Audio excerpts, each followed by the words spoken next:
Good evening दोस्तों, ओझा भैया जी के क्लासेस के आपके अपने चैनल में मैं आप सभी का बहुत बहुत स्वागत करता हूं। और आज प्रैक्टिस सेट एडुटेरिया ईएसआई का 9वां प्रैक्टिस सेट लेकर उपस्थित हुआ हूं। तो दोस्तों कृपया मेरे चैनल को ज़्यादा से ज़्यादा सब्सक्राइब करें और ज़्यादा से ज़्यादा शेयर करें, जिससे मेरे इन सेटों का फ़ायदा ज़्यादा से ज़्यादा स्टूडेंट्स को हो सके। तो चलिए दोस्तों समय गंवाए बिना शुरू करते हैं आज का सेट, प्रैक्टिस सेट नंबर 9। तो आज का पहला क्वेश्चन देखते हैं दोस्तों। कह रहा है गणित के क्षेत्र में उत्कृष्ट कार्य के लिए एबल प्राइज 2020 किसे प्रदान किया गया है। तो एबल प्राइज जो 2020 का दिया गया है गणित के लिए, वो इजराइल देश के हिलेल फुरस्टेनबर्ग, ठीक है, और रूस के अमेरिकी ग्रेगरी मार्गुलिस को, यानी इसका आंसर क्या हो जाएगा, ऑप्शन सी। और हिलेरी फुरस्टेनबर्ग ये कहाँ के हैं, तो इजराइल के, और ग्रेगरी मार्गुलिस आपको रूस के अमेरिकी हैं। तो इसका आंसर हो जाएगा ए और बी दोनों। अगला क्वेश्चन देखते हैं। जुलाई 2019 में किस संस्था द्वारा 3 वर्षीय रोड मैप उत्कर्ष 2022 जारी किया गया। तो आरबीआई द्वारा, यानी रिजर्व बैंक इंडिया के द्वारा, ठीक है। रिजर्व बैंक ऑफ इंडिया एक केंद्रीय बैंक है जिसका राष्ट्रीयकरण कब हुआ था, 1949 में, ठीक है। तो इस बैंक पर्यवेक्षण और विनिमय को बढ़ावा देने के लिए 3 वर्षीय रोड मैप उत्कर्ष, ठीक है, की शुरुआत की गई है। अगला क्वेश्चन देखते हैं। राष्ट्रीय जैविक खाद्य महोत्सव कहाँ मनाया गया है। तो राष्ट्रीय जैविक खाद्य महोत्सव नई दिल्ली में मनाया गया है। कहाँ मनाया गया है, नई दिल्ली, ऑप्शन ए हो जाएगा। राष्ट्रीय जैविक खाद्य महोत्सव का आयोजन खाद्य प्रसंस्करण उद्योग मंत्रालय, ठीक है, खाद्य प्रसंस्करण उद्योग मंत्रालय और महिला और बाल विकास मंत्रालय द्वारा संयुक्त रूप से किया गया था। इस महोत्सव का आयोजन, ठीक है, किसके किसके द्वारा किया गया था, तो खाद्य प्रसंस्करण उद्योग मंत्रालय और महिला और बाल विकास मंत्रालय, दोनों का संयुक्त रूप से। चलिए दोस्तों 4 नंबर क्वेश्चन देखते हैं। कह रहा है किन शहरों के बीच भारत की पहली इंटरसिटी इलेक्ट्रिक बस शुरू की गई है। इंटरसिटी इलेक्ट्रिक बस, तो पुणे और मुंबई के बीच, ऑप्शन ए हो जाएगा, ठीक है। भारत की पहली इलेक्ट्रिक इंटरसिटी बस की शुरुआत महाराष्ट्र के मुंबई से लेकर पुणे के बीच शुरू की गई है। 5 नंबर क्वेश्चन देखते हैं। केंद्रीय मंत्रिमंडल द्वारा हाल ही में किस हवाई अड्डे को अंतर्राष्ट्रीय हवाई अड्डा घोषित करने का निर्णय लिया गया है, ठीक है। तो देखिए उत्तर प्रदेश के स्थित कुशीनगर हवाई अड्डे को अंतर्राष्ट्रीय हवाई अड्डा घोषित करने का निर्णय लिया गया। और कुशीनगर से रिलेटेड बातें जान लेते हैं। कुशीनगर में ही भगवान बुद्ध की मृत्यु हुई थी, ठीक है। भगवान बुद्ध की मृत्यु कहाँ हुई थी, तो कुशीनगर में ही, ठीक है। चलिए अगला क्वेश्चन देखते हैं। द आइका बॉग पुस्तक किसके द्वारा लिखा गया है, ठीक है। तो ये जेके रॉलिंग्स के द्वारा लिखा गया है, ऑप्शन बी हो जाएगा। और मई 2020 में ये पुस्तक प्रकाशित की गई थी, ठीक है, द इका बॉग, ठीक है। चलिए दोस्तों 7 नंबर क्वेश्चन देखते हैं। प्रधानमंत्री नरेंद्र मोदी द्वारा स्वामित्व योजना की शुरुआत किस दिवस पर की गई है। तो प्रधानमंत्री नरेंद्र मोदी द्वारा स्वामित्व योजना की शुरुआत पंचायती राज दिवस के मौके पर की गई है, ठीक है। स्वामित्व योजना की शुरुआत पंचायती राज मंत्रालय के तहत 24 अप्रैल 2020 को पंचायती राज दिवस के मौके पर हुई, ठीक है। और इसका उद्देश्य क्या है, इसका उद्देश्य है ग्रामीण इलाकों की आवासीय जमीन का स्वामित्व तय करना, ठीक है। चलिए दोस्तों 8 नंबर क्वेश्चन देखते हैं। आर्कटिक जलवायु की निगरानी के लिए किस देश ने आर्कटिक एम उपग्रह को लॉन्च करने की योजना बनाई है? तो किसने किया है? रूस ने, ठीक है, रूस ने। और इस वर्ष पहला आर्कटिक एम उपग्रह लॉन्च करने की योजना बनाई है रूस ने, ठीक है। इसके जरिए क्या काम होगा? तो आर्कटिक की मौसम संबंधी घटनाएं जो होती हैं उस पर नज़र रखा जाएगा, ठीक है। चलिए दोस्तों 9 नंबर क्वेश्चन देखते हैं। रेलवे द्वारा किस शहर में कचरे से ऊर्जा उत्पादन करने वाले देश के पहले सरकारी संयंत्र की स्थापना की गई है? तो कहाँ किया गया है? भुवनेश्वर, और ये उड़ीसा की राजधानी है, ठीक है। भारतीय रेल के किस क्षेत्र में पड़ता है? ईस्ट कोस्ट रेलवे में, ठीक है। और कचरे से ऊर्जा उत्पादन में देश के पहले सरकारी संयंत्र की स्थापना, ये पहला है, ठीक है। और कहाँ है? भुवनेश्वर। चलिए अगला क्वेश्चन देखते हैं। अगला क्वेश्चन है 10 नंबर क्वेश्चन कह रहा है राष्ट्रीय जल नीति ड्राफ्ट समिति का अध्यक्ष कौन बने हैं? राष्ट्रीय जल नीति ड्राफ्ट कमेटी का अध्यक्ष कौन बना है? तो इसका आंसर हो जाएगा दोस्तों मिहिर शाह। कौन बना है? मिहिर शाह, ठीक है। इसका मुख्य उद्देश्य क्या है? घरेलू और औद्योगिक क्षेत्रों में पानी की उपयोग क्षमता को सुधार लाने के लिए किया गया है, ठीक है। अगला क्वेश्चन देखते हैं दोस्तों। 11 नंबर क्वेश्चन कह रहा है कि जनवरी 2020 में 7 व्यक्तियों को पद्म विभूषण पुरस्कार प्रदान किया गया है। इनमें से कौन उसमें शामिल नहीं है? तो पद्म विभूषण दिया गया है 7 व्यक्ति को, तो कौन शामिल नहीं है? तो मनोहर पर्रिकर को, ठीक है। मनोहर पर्रिकर को क्या मिलेगा? पद्म भूषण मिला था, न कि पद्म विभूषण मिला था।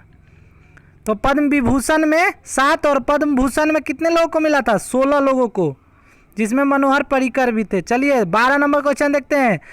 रेल मंत्रालय ने किस वर्ष तक भारतीय रेलवे को 100% विद्युतीकृत करने का निर्धारण किया है? मतलब कब तक टोटल रेलवे जो है वो 100% विद्युतीकृत हो जाएगा? तो इसका आंसर हो जाएगा दोस्तों 2024 तक। 2024 तक लक्ष्य रखा गया है। 13 नंबर क्वेश्चन कह रहा है,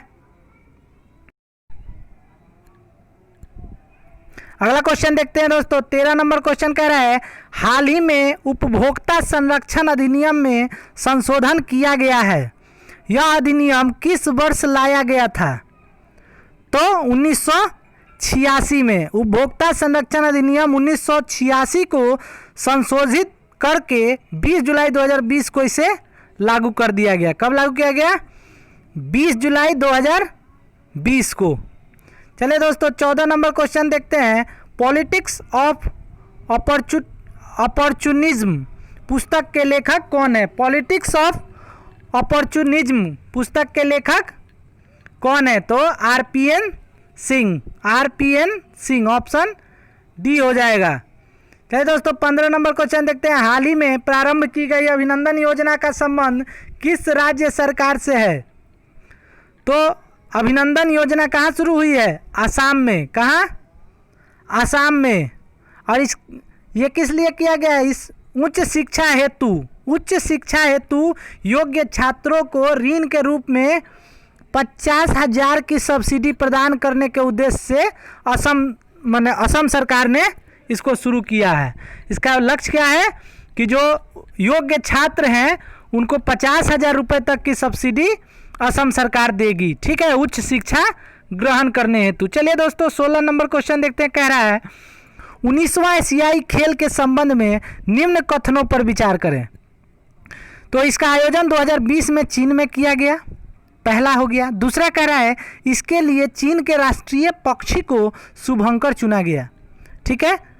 तो इसका आंसर हो जाएगा दोस्तों ये तो होंगझोउ चीन में इसका आयोजन हुआ, ये सही है, ठीक है। और 2022 के लिए आधिकारिक शुभंकर का अनावरण किया, ठीक है, होंगझोउ को। 19वें एशियाई खेल का आधिकारिक शुभंकर 3 रोबोट को चुना गया है, ठीक है। चलिए दोस्तों अगला क्वेश्चन देखते हैं 17 नंबर। ब्रू रियांग समझौता किन किन राज्यों के मध्य संपन्न कराया गया है? तो किन किन राज्यों के बीच है ब्रू? तो त्रिपुरा और मिजोरम, त्रिपुरा और मिजोरम के बीच है। ठीक है, 16 जनवरी 2020 को केंद्र सरकार त्रिपुरा और मिजोरम के बीच समझौता के बाद सभी ब्रू रियांग परिवारों के 34,000 लोगों को त्रिपुरा में रहने की बात कही गई है। ठीक है, चलिए दोस्तों 18 नंबर क्वेश्चन देखते हैं। 33वां मूर्ति देवी पुरस्कार 2019 से किसे सम्मानित किया गया है? ठीक है, तो 33वां मूर्ति देवी पुरस्कार से विश्वनाथ प्रसाद तिवारी, विश्वनाथ प्रसाद तिवारी को, ठीक है, 2019 का मूर्ति देवी पुरस्कार दिया गया है। और किसके लिए दिया गया? उनकी आत्मकथा जिसका नाम है अस्थि और भवती, अस्थि और भवती के लिए दिया गया है। 19 नंबर क्वेश्चन कहता है दोस्तों, मिलन 2020 का आयोजन भारतीय नौसेना द्वारा कहाँ किया गया है? तो मिलन 2020 का आयोजन भारतीय नौसेना द्वारा विशाखापट्टनम में आयोजित किया गया है। ठीक है, इसमें विभिन्न देशों की नौसेनाओं ने भाग लिया है, यानी ये नौसैनिक अभ्यास था। चलिए दोस्तों 20 नंबर क्वेश्चन देखते हैं। नेताजी सुभाष चंद्र बोस आपदा प्रबंधन पुरस्कार 2020 किस व्यक्ति, संस्था या विभाग को दिया गया है? तो इसका आंसर हो जाएगा दोस्तों उत्तराखंड के आपदा शयन और प्रबंध केंद्र को, उत्तराखंड के आपदा शयन और प्रबंध को। ठीक है, राष्ट्रीय आपदा प्रबंधन पुरस्कार की शुरुआत पिछले वर्ष 2019 में ही की गई थी। ठीक है, और पहला पुरस्कार किसको दिया गया था? गाजियाबाद के एनडीआरएफ को दिया गया था, गाजियाबाद के एनडीआरएफ को दिया गया था। 21 नंबर क्वेश्चन कह रहा है दोस्तों, जनवरी 2020 में जारी डेमोक्रेसी इंडेक्स सूची में भारत का कौन सा स्थान है? डेमोक्रेसी इंडेक्स में भारत का स्थान 51वां है। कौन सा है? 51वां, ऑप्शन डी हो जाएगा आंसर। ठीक है, और इसको जारी कौन करता है? ब्रिटेन स्थित economist intelligence, EIU, economic intelligence. ठीक है, ब्रिटेन का। 22 नंबर क्वेश्चन देखते हैं दोस्तों, हाल ही में जीलैंडिया नामक एक नए महाद्वीप की खोज की गई है। यह महाद्वीप किस महासागर में स्थित है? तो जीलैंडिया नामक महाद्वीप जो है वो प्रशांत महासागर में खोजा गया है। ठीक है, और ये जो है जो जीलैंडिया नामक जो महाद्वीप खोजा गया है वो न्यूजीलैंड भूभाग का एक हिस्सा है। किसका है? न्यूजीलैंड का, न्यूजीलैंड में खोजा गया है, न्यूजीलैंड का एक हिस्सा है, NZ, न्यूजीलैंड। चलिए दोस्तों अगला देखते हैं 23 नंबर, चीन के किस शहर में कोरोना वायरस का प्रकोप प्रारंभ हुआ था? तो ये बहुत ही इंपॉर्टेंट क्वेश्चन हो जाता है दोस्तों, क्योंकि इसके प्रकोप से कोई भी देश नहीं बचा। ठीक है, तो कहाँ से शुरू हुआ था? चीन के वुहान शहर में सबसे पहला कोरोना वायरस पेशेंट मिला था। चलिए दोस्तों 24 नंबर क्वेश्चन देखते हैं। 11वां इंडोर क्रिकेट विश्व कप का आयोजन अक्टूबर 2020 में कहाँ प्रस्तावित है? तो वर्ल्ड इंडोर क्रिकेट फेडरेशन द्वारा विश्व कप आयोजन इस वर्ष मेलबर्न में होगा। और मेलबर्न कहाँ है? ऑस्ट्रेलिया। ठीक है, कहाँ है? ऑस्ट्रेलिया में, और ऑस्ट्रेलिया की राजधानी कैनबरा। चलिए दोस्तों 25 नंबर क्वेश्चन देखते हैं। राष्ट्रीय आय के आकलन के लिए निम्नलिखित में से कौन सा संस्थान उत्तरदायी होता है? तो आय का आकलन CSO के द्वारा किया जाता है, केंद्रीय सांख्यिक संगठन, CSO। ठीक है, और इसकी स्थापना कब हुई थी? 1951 में। इसकी स्थापना 1951 में की गई थी। चलिए दोस्तों 26 नंबर क्वेश्चन देखते हैं। कह कि ध्वनि की चाल पर किसका प्रभाव नहीं पड़ता है? तो दाब का कोई प्रभाव नहीं पड़ता है ध्वनि पे, ध्वनि पे दाब का कोई प्रभाव नहीं पड़ता है। गैसों का घनत्व बढ़ने पर उसमें ध्वनि की चाल कम हो जाती है। गैसों का घनत्व बढ़ेगा तो ध्वनि की चाल कम होगी, और गैसों का घनत्व घटेगा तो ध्वनि की चाल अधिक होगी। ठीक है, यदि हवा चल रही हो तो ध्वनि की चाल भी बदल जाती है। चलिए दोस्तों अगला क्वेश्चन देखते हैं 27 नंबर। स्तनधारियों में तापमान नियंत्रण केंद्र है? मतलब स्तनधारियों में तापमान का नियंत्रण कौन करता है? तो हाइपोथैलेमस। ठीक है, मस्तिष्क में एक ग्रंथि के माध्यम से शरीर के तापमान को नियंत्रित करते हैं। ठीक है, मस्तिष्क के अंदर पाया जाता है, उसका क्या नाम है? हाइपोथैलेमस। चलिए दोस्तों, 28 नंबर क्वेश्चन कर रहा है, बोरी और कूनो वन्य जीव अभयारण्य किस राज्य में स्थित है? बोरी और कूनो वन्य जीव अभयारण्य कहाँ है? एमपी, मध्य प्रदेश में। ऑप्शन ए हो जाएगा, एमपी मध्य प्रदेश में। ठीक है, और हाल ही में कूनो को भारत का 105वां नेशनल पार्क का भी दर्जा मिला है। कूनो जो वन्य जीव अभयारण्य है, इसको 105वां, कौन सा? ये जो है कूनो 105वां इसको मिला है। ठीक है, अगला क्वेश्चन देखते हैं दोस्तों। 29 नंबर क्वेश्चन कह रहा है कि धर्म के आधार पर किसी नागरिक के साथ भेदभाव नहीं किया जाएगा, संविधान के किस अनुच्छेद में वर्णित है?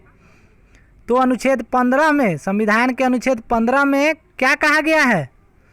तो संविधान 15 में ये संविधान के अनुच्छेद 15 में ये कहा गया है कि राज्य के किसी नागरिक के विरुद्ध केवल धर्म, वंश, जाति, लिंग, जन्म स्थान या इनमें से किसी एक के आधार पर कोई विभेद नहीं किया जाएगा। और अस्पृश्यता का अंत अनुच्छेद 17 और समता का अधिकार अनुच्छेद 14। ठीक है, चलिए दोस्तों 30 नंबर क्वेश्चन देखते हैं। कह रहा है कि राष्ट्रपति द्वारा राष्ट्रीय आपात की उद्घोषणा का संसद के दोनों सदनों द्वारा कितने माह के भीतर अनुमोदन होना चाहिए? तो 1 माह के अंदर उसका अनुमोदन होना चाहिए और राष्ट्रीय आपात के लिए। ठीक है, चलिए 31 नंबर क्वेश्चन देखते हैं। कह रहे भारत में सर्वप्रथम राष्ट्रीय आय का वैज्ञानिक आकलन निम्न में से किसने किया था? ठीक है, तो किसने किया था? VKRV राव ने। स्वतंत्रता पूर्व राष्ट्रीय आय के अनुमान का प्रथम प्रयास दादा भाई नौरोजी ने 1867-68 में किया था, जबकि VKRV राव ने राष्ट्रीय आय का सर्वप्रथम वैज्ञानिक आकलन, यहाँ वैज्ञानिक आकलन नहीं कहता तो आंसर क्या हो जाता? दादा भाई नौरोजी। लेकिन वैज्ञानिक आकलन कहा है तो VKRV राव हो जाएगा। चलिए दोस्तों 32 नंबर क्वेश्चन देखते हैं। 32 नंबर क्वेश्चन कह रहा है कि वर्ल्ड इकोनॉमिक आउटलुक रिपोर्ट के निम्न में से किस संस्था के द्वारा प्रकाशित किया जाता है? तो इसको अंतर्राष्ट्रीय मुद्रा कोष के द्वारा, ठीक है, अंतर्राष्ट्रीय मुद्रा कोष के द्वारा इसको प्रकाशित किया जाता है। जल का अधिकतम घनत्व, 33 नंबर क्वेश्चन, जल का अधिकतम घनत्व होता है कितने केल्विन पे? ठीक है, तो इसका आंसर हो जाएगा 277 केल्विन। ठीक है, 277 केल्विन। अगला क्वेश्चन देखते हैं दोस्तों 34 नंबर, मिलान करना है, सूची 1 को सूची 2 से मिलान करना है। ठीक है, तो लैक्टिक एसिड किस में पाया जाता है? दूध में। Acetic acid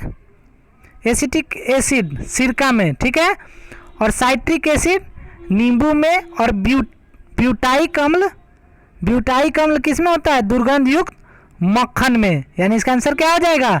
3, 4, 1, 2। ठीक है, तो ऑप्शन सी हो जाएगा। चलिए दोस्तों अगला क्वेश्चन देखते हैं, इसमें भी मिलान नहीं करना है। कह रहा है कि अभिनव भारत संस्था कौन शुरू किया था? अभिनव भारत संस्था, अभिनव भारत 1904 में BD सावरकर, 1904 में BD सावरकर।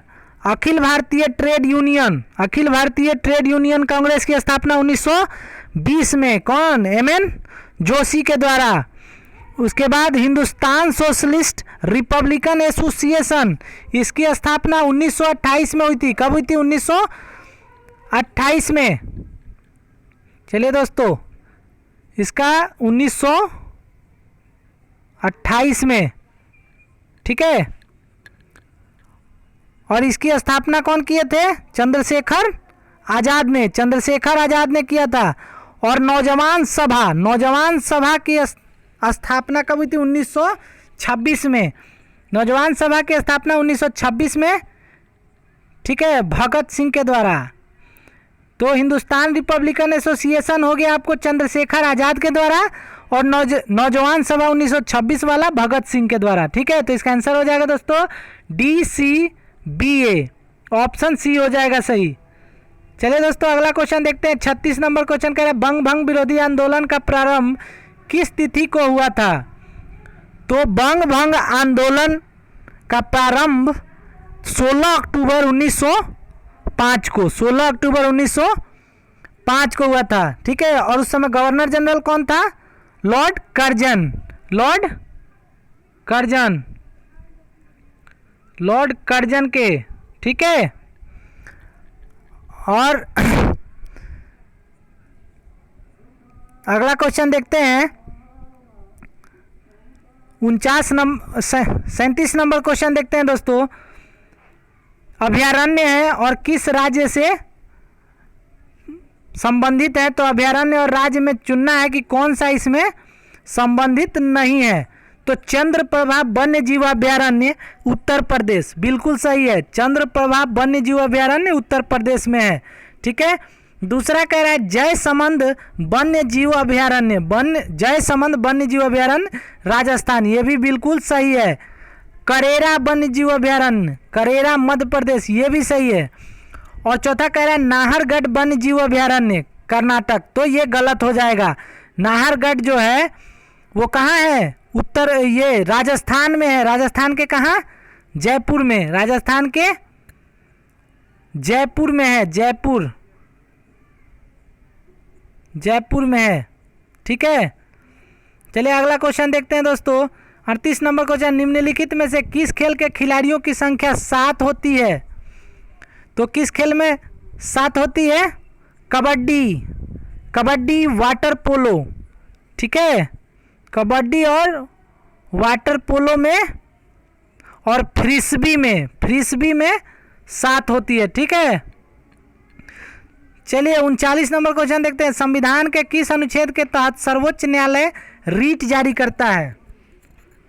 तो सर्वोच्च न्यायालय यानी सुप्रीम कोर्ट रीट जारी करता है 32, अनुच्छेद 32 के तहत, अनुच्छेद 32 के तहत। और हाई कोर्ट यानी उच्च न्यायालय रीट जारी करता है 200, अनुच्छेद 226 के तहत। ठीक है, और ये कितने प्रकार के रीट जारी करते हैं? 5 प्रकार के। कितने प्रकार के रीट? यानी रीट यहाँ है तो रीट कितने प्रकार के? 5 प्रकार के रीट। ठीक है, जिसमें पहला बंदी प्रत्यक्षीकरण, परम आदेश, प्रतिषेध, उत्प्रेषण लेख और अधिकार परीक्षा। बंदी प्रत्यक्षीकरण, परम आदेश, प्रतिषेध, उत्तर प्रेषण लेख और अधिकार परीक्षा। ठीक है, चलिए दोस्तों 40 नंबर क्वेश्चन देखते हैं। कह रहा है कि हिंदुस्तान रिपब्लिकन एसोसिएशन की स्थापना कहाँ की गई थी? ठीक है, तो हिंदुस्तान रिपब्लिकन एसोसिएशन की स्थापना अक्टूबर 1924 में। ठीक है, और कहाँ किया गया था? उत्तर प्रदेश के कानपुर में, ऑप्शन सी हो जाएगा सही। ठीक है, और संस्थापक सदस्य में सचिंद्र नाथ सान्याल, राम प्रसाद बिस्मिल और चंद्रशेखर आजाद, योगेश चंद्र चटर्जी इत्यादि थे। ठीक है, संस्थापक सदस्य में। अगला क्वेश्चन देखते हैं दोस्तों। 41 नंबर है, मिलान करना है। तो भारत के संविधान में कहाँ से क्या लिया गया है उससे रिलेटेड है। तो विधि द्वारा, जापान से क्या लिया गया है? तो विधि द्वारा स्थापित प्रक्रिया, यानी 1 का 2 हो जाएगा। ठीक है, उसके बाद पूछ रहा है रूस से क्या लिया गया है? तो मौलिक कर्तव्य, मौलिक कर्तव्य कहाँ से लिया गया है? तो रूस से। और मौलिक अधिकार पूछे तो अमेरिका से। कहाँ से? मौलिक अधिकार अमेरिका से। ठीक है, अब ऑस्ट्रेलिया से देखिए, प्रस्तावना की भाषा, समवर्ती सूची भी, जो 3 प्रकार की समवर्ती सूची होती है, केंद्र सूची, राज्य सूची और समवर्ती सूची में का समवर्ती सूची कहाँ से लिया गया है? ऑस्ट्रेलिया सूची, ऑस्ट्रेलिया से। और केंद्र राज्य के बीच संबंध है तथा शक्तियों का जो विभाजन है वो भी ऑस्ट्रेलिया से ही लिया गया है। ठीक है, अगला क्वेश्चन देखते हैं अमेरिका से। तो एक बताया मैंने अभी मौलिक अधिकार लिया गया है। ठीक है, और संविधान की सर्वोच्चता ये भी कहाँ से लिया गया है? उत्तर अमेरिका से। ठीक है, और न्यायपालिका की स्वतंत्रता कहाँ से लिया गया है? वो भी संयुक्त राज्य अमेरिका से। इसका आंसर क्या हो जाएगा? Option C. चलिए दोस्तों 42 नंबर क्वेश्चन देखते हैं। भवानी मंदिर पुस्तक की रचना किसके द्वारा की गई है? भवानी मंदिर पुस्तक की रचना किसके द्वारा की गई है? तो बरिंद्र कुमार घोष के द्वारा, ऑप्शन सी। ठीक है, और एक पत्रिका भी निकाले थे बरिंद्र कुमार घोष, उसका क्या नाम था? युगांतर। क्या था? युगांतर। चलिए दोस्तों अगला क्वेश्चन देखते हैं। कह रहे कोहरा के समय हम लोग किसके कारण देख नहीं पाते हैं? कोहरा जब लगता है तो क्यों नहीं देख पाते हैं? प्रकीर्णन के कारण। प्रकीर्णन होता है ज़्यादा, इसलिए नहीं देख पाते हैं। ठीक है, जिसमें क्या होता है, धूल तथा अन्य सूक्ष्म कण मौजूद होते हैं, तो इनके द्वारा प्रकाश सभी दिशाओं में विकिरणित हो जाता है। ठीक है, और प्रकीर्णित होकर इसी कारण हमको दिखाई नहीं देता है। 44 नंबर क्वेश्चन देखिए दोस्तों, कह रहा है निम्न में से कौन सा एक नाइट्रोजन स्थिरीकरण करने वाला जीव नहीं है? तो नाइट्रोजन स्थिरीकरण करने वाला माइकोराइजा नहीं है। ठीक है, बाकी नोस्टॉक, एजोबैक्टर और एनाबीना, ये तीनों नाइट्रोजन स्थिरीकरण में सहायक होते हैं। चलिए दोस्तों अगला क्वेश्चन देखते हैं। 45 नंबर क्वेश्चन कह रहा है कि निम्नलिखित में से कौन सुमेलित नहीं है? तो अकबर के कार्य है और कार्य वर्ष है। ठीक है, कौन सा कार्य कब किए थे? तो जजिया कर की समाप्ति 1564 ईस्वी में। तो ये बिल्कुल सही है। तो चलिए पहले अकबर के बारे में कुछ जान लेते हैं। ठीक है, तो अकबर का जन्म 1542 में हुआ और ये किस वंश का था? तो मुगल वंश, मुगल वंश का। ठीक है, और ये मुगल वंश का तीसरा शासक था। तो पहला कौन होगा? बाबर। दूसरा कौन? तो हुमायूं, बाबर का पुत्र हुमायूं, और हुमायूं का पुत्र अकबर। ठीक है, तो अकबर का शासनकाल क्या हुआ? 1556 से लेकर और 1605 तक था। ठीक है, तो चलिए दोस्तों देख लेते हैं। जजिया कर की समाप्ति 1564 में, सही जवाब है। 1564 में ही किया था उन्होंने जजिया कर को समाप्त। उसके बाद मजहर की घोषणा, मजहर की घोषणा जो किया थे वो भी 1579 में, ये भी सही है। लेकिन इलाही संवत, जो इलाही संवत है उसका शुरुआत ये कब किए थे? इलाही संवत 1583 में। इलाही संवत शुरू किए थे कब? 1583 में, 1583 में, यानी ऑप्शन सी हो जाएगा। लेकिन एक और क्वेश्चन इससे पूछता है दोस्तों, दीन ए इलाही धर्म की शुरुआत वो संवत है, इलाही संवत और दीन ए इलाही धर्म है। ठीक है, और दीन ए इलाही धर्म की स्थापना कब किए थे? तो 1582 में। और इलाही संवत की स्थापना कब किए? तो 1583 में। चलिए दोस्तों चौथा ऑप्शन देखते हैं। फतेहपुर सीकरी की स्थापना कब किए थे? 1571। तो ये भी सही है। चलिए दोस्तों 46 नंबर क्वेश्चन देखते हैं। निम्न में से किन राज्यों के बीच प्रति व्यक्ति आय में सर्वाधिक अंतर है? तो सबसे ज़्यादा अंतर कहाँ है? गोवा और बिहार के बीच। ठीक है, गोवा और बिहार के बीच। चलिए दोस्तों अगला क्वेश्चन देखते हैं। इसमें भी सुमेलित करना है। ठीक है, कौन सा सुमेलित नहीं है बताना है। तो एलोरा का कैलाश मंदिर कृष्ण प्रथम। चलिए दोस्तों 47 नंबर देखते हैं। कृष्ण प्रथम एलोरा का कैलाश मंदिर इन्हीं के द्वारा बनवाया गया था, बिल्कुल सही है। ठीक है, दूसरा कह रहा है नरसिंह वर्मन प्रथम रथ मंदिर का निर्माण इन्हीं के काल में हुआ था, सही है। उसके बाद राज प्रथम तो बृहदेश्वर का मंदिर, ये भी सही है। ठीक है, तो नरसिंह वर्मन द्वितीय द्वारा कांची का कैलाश मंदिर बनवाया गया था। यहाँ पे ऑप्शन डी हो जाएगा, द्वितीय। नरसिंह वर्मन प्रथम ना होकर द्वितीय होगा तो कांची का कैलाश मंदिर। चलिए दोस्तों 48 नंबर क्वेश्चन देखते हैं। यदि किसी निश्चित समय अवधि में मूल और मौद्रिक आय दुगनी हो जाती है तो वास्तविक आय कितनी होगी? तो वास्तविक आय का आकलन कांस्टेंट प्राइस पर किया जाता है, अतः यह अपरिवर्तित रहेगा। क्या रहेगा? अपरिवर्तित रहेगा। चलिए दोस्तों 49 नंबर क्वेश्चन देखते हैं। कह रहा है कि जिला न्यायाधीशों की नियुक्ति कौन करता है? जिला न्यायाधीशों की नियुक्ति कौन करता है? तो राज्य का राज्यपाल। कौन करता है? राज्यपाल करता है। अगला क्वेश्चन देखते हैं दोस्तों 50 नंबर क्वेश्चन है। निम्नलिखित में से खर्चे भारत की संचित निधि पर आधारित होते हैं। कौन से खर्चे भारत के संचित निधि से होता है? तो उच्चतम न्यायालय के न्यायाधीशों का वेतन ये आपको संचित निधि से ही दिया जाता है, ठीक है। उसके बाद कह रहे हैं संघ लोक सेवा आयोग के अध्यक्षों को पेंशन, ठीक है, पेंशन जो दिया जाता है वो भी इसी से दिया जाता है। और ऋण प्रभार जिनके लिए भारत सरकार उत्तरदायी है वो भी संचित निधि से ही दिया जाता है। और किस अनुच्छेद के तहत? किस अनुच्छेद के तहत? तो अनुच्छेद 266, अनुच्छेद 266 के तहत। तो यानी ऑप्शन इसमें ए हो जाएगा, 1, 2 और 3। यानी प्रधानमंत्री की परिलब्धियां और भत्ते नहीं दिए जाते, वो संचित निधि से नहीं दिए जाते हैं, ठीक है। अगला क्वेश्चन देखते हैं दोस्तों, 51 नंबर। पश्चिमी घाट पर पाई जाने वाली वनस्पति का प्रकार कौन सा है? यानी पश्चिमी घाट पर किस प्रकार के वनस्पति पाए जाते हैं? तो सदाहरित वनस्पति, सदाहरित वनस्पति। यानी इसका आंसर क्या हो जाएगा? ऑप्शन ए हो जाएगा। चलिए दोस्तों 52 नंबर क्वेश्चन देखते हैं। नकटी पक्षी बिहार के किस जिले में है? नकटी पक्षी बिहार किस जिले में है? बिहार के किस जिले में है? ठीक है, तो नकटी एवं नागी पक्षी बिहार के जमुई जिले में स्थित है। कहाँ है? जमुई जिले में।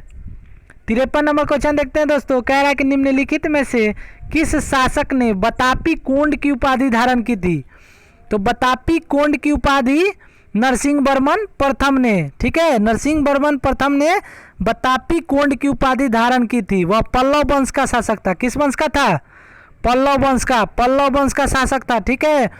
और इसने महाबलीपुरम में एकाश रथ मंदिर का निर्माण करवाया था, ठीक है। चलिए दोस्तों 54 नंबर क्वेश्चन देखते हैं। कह रहा है 1857 की क्रांति के ठीक बाद कौन सा विद्रोह हुआ था? तो 1857 की क्रांति के बाद नील विद्रोह 1859 से 60 ईस्वी तक हुआ था। नील विद्रोह हुआ था 1859-60 में, ठीक है। तो चलिए दोस्तों अगला क्वेश्चन देखते हैं। 55 नंबर। भारत की कौन सी पर्वत श्रेणी नवीनतम है, सबसे नई है? तो हिमालय, इसको वलित पर्वत भी कहा जाता है। क्या कहा जाता है? वलित पर्वत। और सबसे पुरानी यानी सबसे प्राचीन पर्वत पूछेगा भारत की तो अरावली, ये बी हो जाएगा तब आंसर, ठीक है। चलिए दोस्तों 56 नंबर क्वेश्चन देखते हैं। राजस्थान का ज्वार खान किस खनिज पदार्थ के उत्पादन के लिए प्रसिद्ध है? तो किसके लिए प्रसिद्ध है? चांदी के लिए, ठीक है। ज्वार खान चांदी के लिए है। चलिए दोस्तों अगला क्वेश्चन देखते हैं। 57 नंबर क्वेश्चन कह रहा है कि निम्नलिखित में से कौन से समिति चुनाव सुधार में संबंधित है? ठीक है, तो चुनाव सुधार से संबंधित दिनेश गोस्वामी समिति, इंद्रजीत गुप्ता समिति और बोहरा समिति, ये तीनों किस चीज़ से संबंधित हैं? तो ये तीनों चुनाव सुधार से संबंधित है। ऑप्शन डी हो जाएगा। चलिए दोस्तों 58 नंबर क्वेश्चन देखते हैं। कह रहा है भारतीय संघ किसके प्रतिरूप पर आधारित है? तो भारतीय संघ किसके प्रतिरूप पर आधारित है? तो कनाडा। किसके? कनाडा के संविधान से प्रेरित है, ठीक है। चलिए दोस्तों अगला क्वेश्चन देखते हैं। 59 नंबर क्वेश्चन कह रहा है व्यक्ति का भार उस लिफ्ट में अधिक होगा जब, मतलब कब उसका भार अधिक होगा? तो ऊपर की ओर जब त्वरण के साथ जाएगा तो उसका भार अधिक प्रतीत होगा, ठीक है।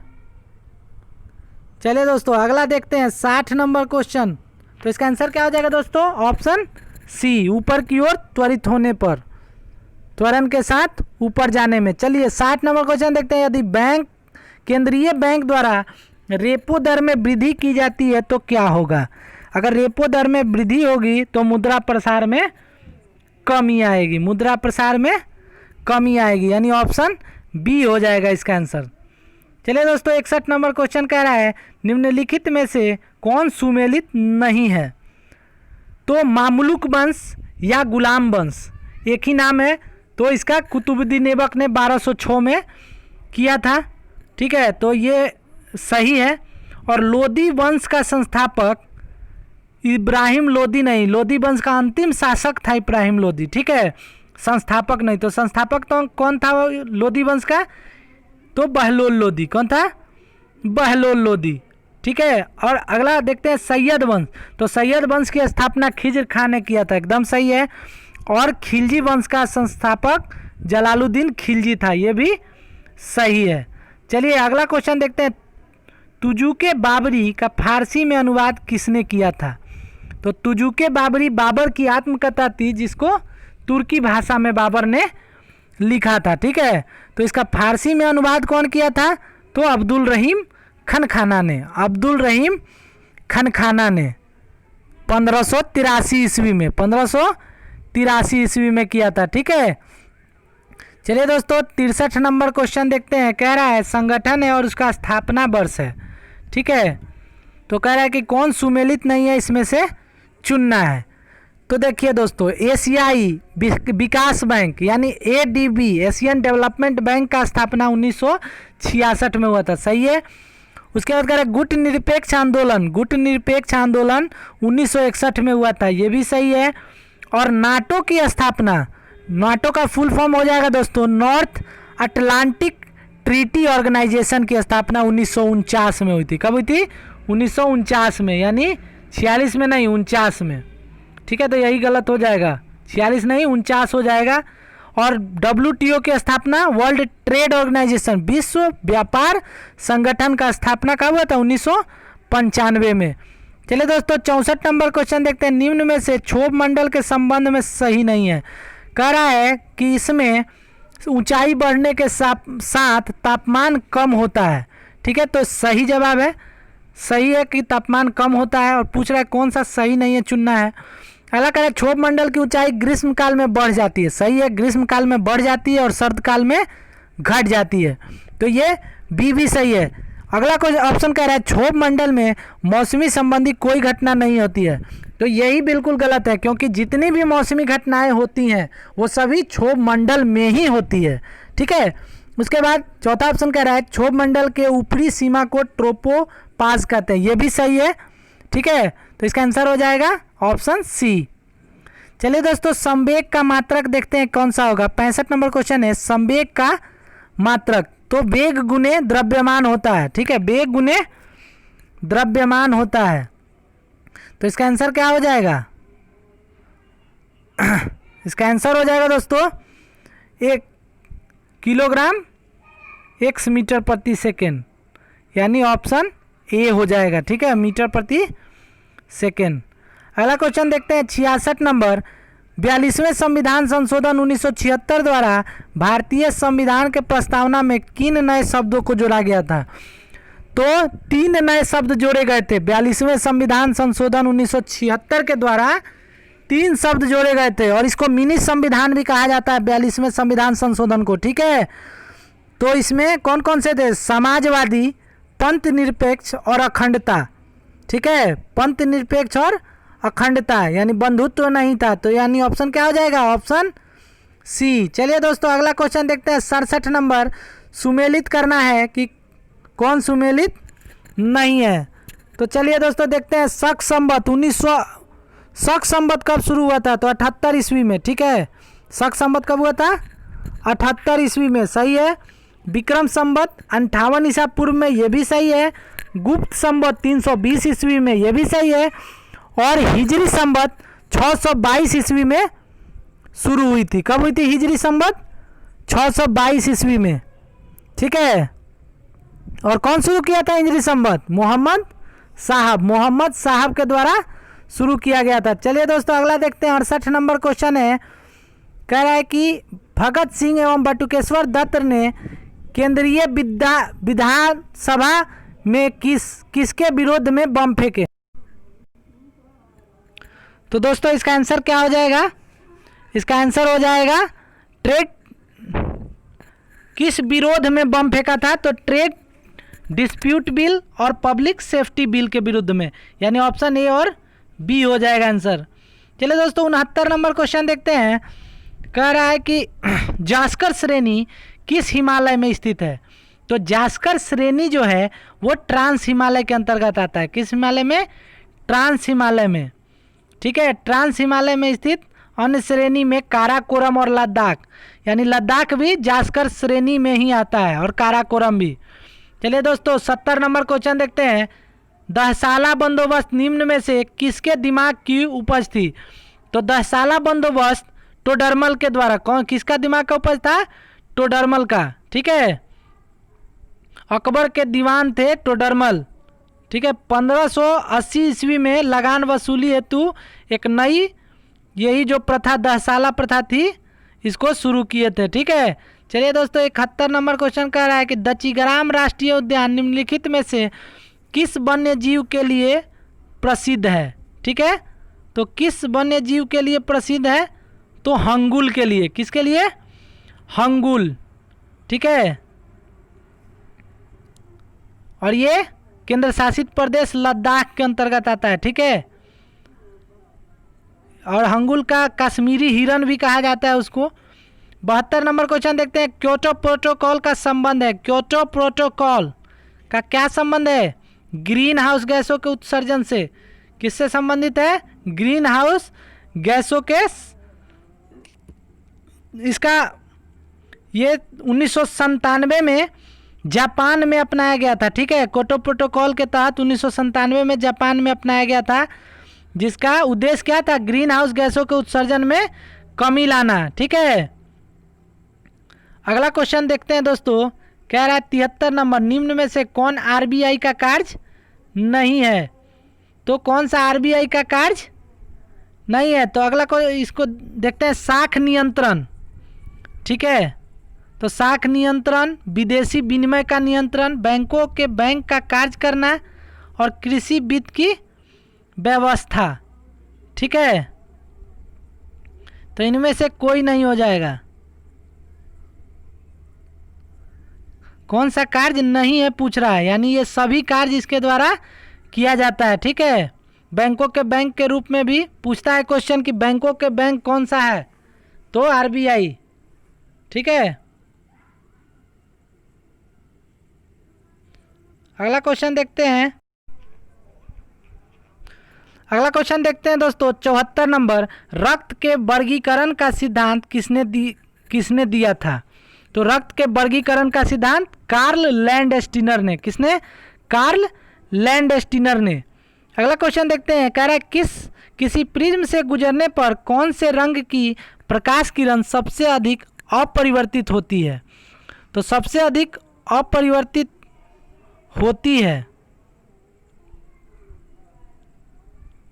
सबसे अधिक परिवर्तित होती है पूछना चाहिए। तो इसका अपरिवर्तित पूछेगा तो लाल आंसर होगा, परिवर्तित पूछेगा तो बैगनी हो जाएगा। ठीक है, चलिए दोस्तों 76 नंबर क्वेश्चन देखते हैं, कह रहा है दामोदर बेसिन में कोयला का निर्माण किस युग या काल में हुआ था?